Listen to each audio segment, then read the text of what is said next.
The fluorescent lights of First National Bank cast harsh shadows across Marcus Thompson's weathered face as he stood at the ATM. His janitor's uniform still damp from mopping the elementary school floors. His calloused fingers trembled slightly, not from cold, but from exhaustion. 12-hour shifts, 6 days a week, all to keep food on the table for his 2 daughters. At 42, Marcus looked a decade older. Each wrinkle a testament to sleepless nights and sacrificed dreams. Tonight, like every other night, he just needed to check his balance, to count the dollars that stood between his girls and hunger, between hope and despair.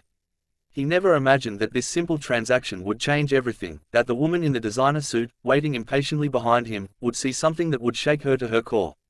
Marcus had been standing at the ATM for what felt like an eternity, though it was barely 2 minutes. The machine was running slow, and he could feel the presence of the woman behind him, growing more agitated with each passing second. He heard the sharp tap of expensive heels on the marble floor, followed by an exaggerated sigh. "Some of us have actual appointments to keep," came a clipped voice dripping with entitlement. Marcus glanced over his shoulder apologetically. The woman was impeccably dressed, tailored navy suit, perfectly coiffed blonde hair, and a leather briefcase that probably cost more than his monthly rent. Her eyes swept over his janitor's uniform with barely concealed disdain. "I'm sorry, ma'am. Just checking my balance real quick. The machine's being slow tonight." Another dramatic sigh. "Of course it is. Look, if you don't have much in there anyway, why are you wasting everyone's time? Just use your phone like a normal person." The words stung, but Marcus had developed thick skin over the years.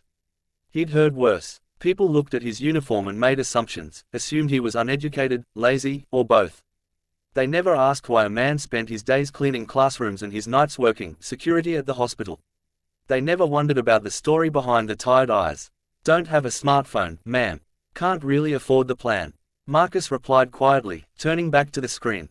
He heard her scoff. Figures. Finally, the balance appeared on the screen, 47,293 to 18s. Marcus' chest tightened as he looked at the number. Money that should have been spent on so many other things. Money that represented every sacrifice he'd made over the past 3 years, behind him. The woman had moved closer, close enough to see the screen. He heard her sharp intake of breath. "That can't be right," she muttered. "The machine must be glitching." Marcus quickly withdrew $40 for groceries and stepped aside. "It's all yours, ma'am." The woman, whose name was Victoria Ashford, though Marcus didn't know it, yet stood frozen for a moment before mechanically moving to the ATM, but she couldn't shake what she'd seen, that amount of money, and the man was wearing a janitor's uniform, driving what looked like a 20-year-old Honda in the parking lot. Something didn't add up. Victoria prided herself on reading people.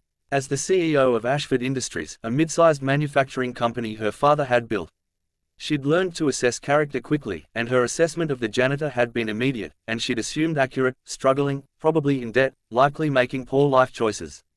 But that account balance bothered her like a stone in her shoe.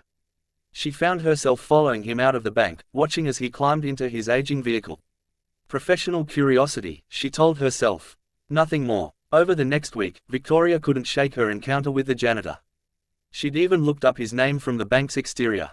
Security. Footage her friend in security had pulled as a favor, Marcus Thompson.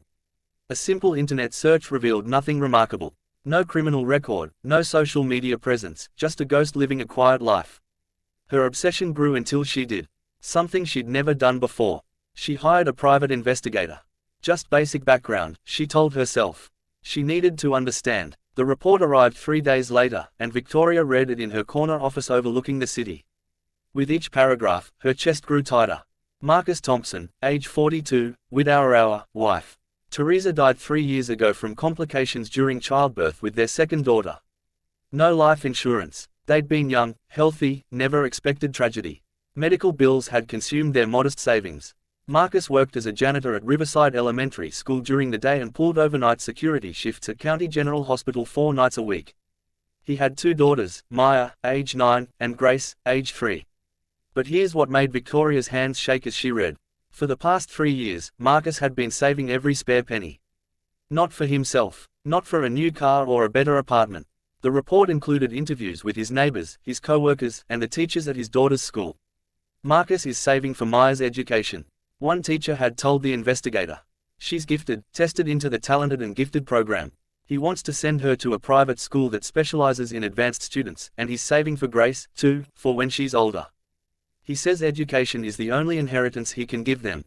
The report detailed more. Marcus donated plasma twice a week for extra money. He'd sold his wife's car, her jewelry, everything except her wedding ring, which he wore on a chain around his neck. He bought groceries from the discount bin, wore the same 3 uniforms, rotated throughout the week, and hadn't bought himself new shoes in 2 years. The teachers described how Marcus volunteered at school events despite his exhausting schedule. How he'd learned to braid Maya's hair by watching YouTube videos at the public library. How he never missed a parent-teacher conference, even if it meant losing sleep between shifts. The kids call him Mr. Marcus, the principal had said. He knows every student's name. Last winter, we noticed he was paying for lunches for 3 kids whose families had fallen behind on their accounts. Anonymous donations, but we figured it out. That's just who he is. Victoria sat down the report and walked to her office window, her reflection ghostly in the glass. She thought about her own life. The money she'd spent on things she didn't need. The restaurant meals that cost more than Marcus probably spent on groceries in a week. The designer handbag she'd bought on a whim last month that could have covered his rent. She thought about how quickly she judged him, how easily she'd dismissed him as beneath her notice. That evening, Victoria did something else she'd never done. She drove to Riverside Elementary after hours and waited. Just before 9 p.m., she saw Marcus emerge. His shoulders slumped with fatigue, heading to his car. She took a deep breath and stepped out of her Mercedes. "Mr. Thompson." Marcus turned confused. Recognition flickered across his face. "You're the lady from the bank, Victoria Ashford." She extended her hand. "I owe you an apology."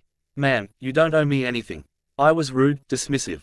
I made assumptions about you based on your uniform and your car and I was completely wrong."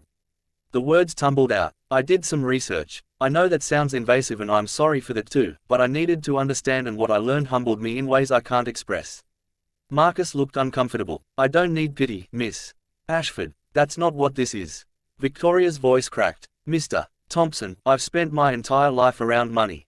I inherited a company worth millions, and in 5 minutes at an ATM, you taught me more about wealth than I've learned in 40 years.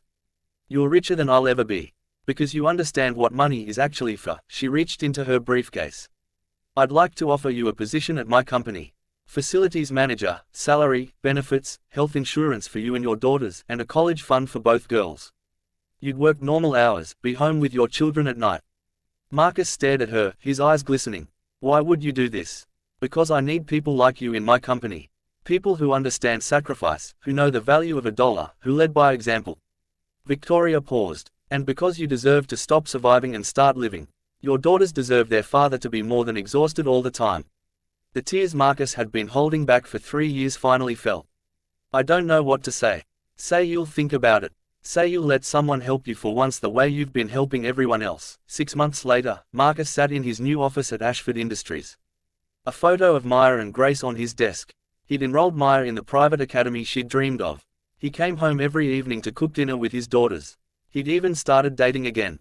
Nothing serious, but he was finally allowing himself to imagine a future beyond simple survival.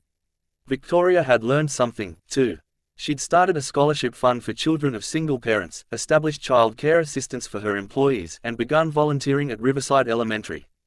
The janitor she'd dismissed had changed her entire perspective on success. Because true wealth, they'd both learned, isn't measured in bank balances. It's measured in the lives we touch, the sacrifices we make, and the kindness we show to strangers who might just change our world. Marcus had been checking his balance that night. But Victoria was the one who discovered she'd been bankrupt all along. Not in money, but in the things that actually mattered. And in the end, they'd both found something priceless. The reminder that humanity, compassion, and dignity transcend every boundary we build between us.